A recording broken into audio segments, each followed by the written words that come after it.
Life at anchor in Burnet Heads, watching a big bulk carrier heading out after probably getting a load of sugar cane. It was about the only vessel heading out as we were weather bound here for 2 weeks, and you can see the northerlies in here at the moment. So here we are at Boat Harbour in Bundaberg, and on the way up from the Great Sandy Straits we sprung a leak, so I've had to take everything out the lazarette, and I suspect the leak is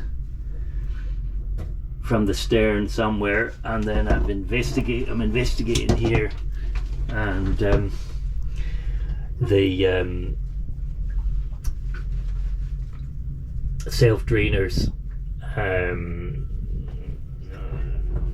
checking them, and the hose is cracked here in the middle, and I suspect the pressure of the water coming up it is an issue. But she's a 50-year-old boat, so I'm afraid there could be other things, but this is the first thing to check because it is split, and I'll replace the hose clamps. What's wrong there? Looking at the wildlife, the osprey nest behind us, and beside the marine rescue people. But life generally went along on Skyebird in her cosy cabin. It's like camping on Skyebird. It's not for everybody. It's very small, but the little metal stove kept us warm in the winter.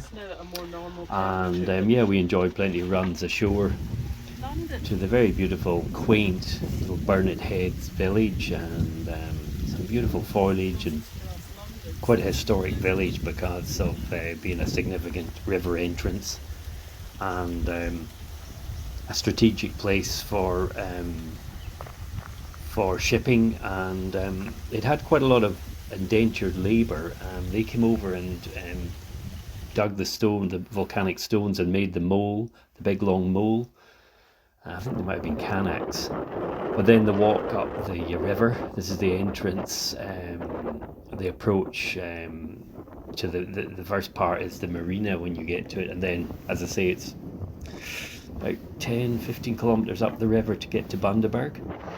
Yacht coming in here seeking shelter, and as we did for our time here, but it's also an international port, Bundaberg. So at the marina we met a lot of international yachts, American yachts, European yachts. This is the quarantine area. You anchor here to await quarantine before going into the marina if you're a foreign vessel. And the marina has long-term hard standing. It has a very good yard you can work on your boat yourself, and it has a complimentary bus into town. So we took the bus into Bundaberg, as you can see here. This is the anchorage near the town centre. It's quite a way up, but if you're here long term, it's definitely worth anchoring here, and you can take the dinghy ashore into the CBD. It's quite a pretty CBD. A prosperous town. House prices were pretty high here. You know, they were fairly well off town.